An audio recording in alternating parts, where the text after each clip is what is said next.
დღეს მინდა გაგიზიაროთ სალათი ცეზარის, ჩემი ვერსია, რომელიც გამოვიდა უგემრიელესი და აუცილებლად სცადეთ ამ მეთოდით მომზადება.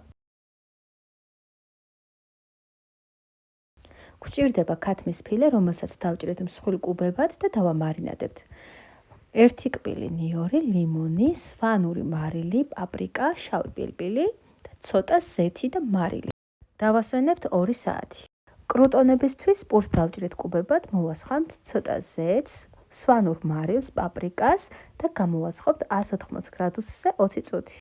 2 საათის შემდეგ შეგვიძლია შევწვათ ფილე, გადავიტანთ ტაბაზე მცირე რაოდენობით კარაქს და ორივე მხრიდან მაღალ ცეცხლზე დავბრაწავთ.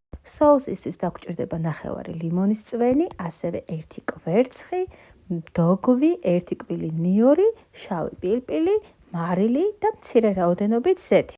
სულ ბოლოს პარმეზანი და სოუსიც მზად არის. გადავიდეთ ბოსტნეულზე, გამოვიყენეთ ჩერი პომიდორი და სალათის ფურცლები.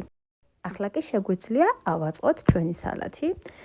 ქათმის ფილეს ვწვავ ყოველთვის ზემოდან, რადგან გამოდის აი ასეთი წვნიანი.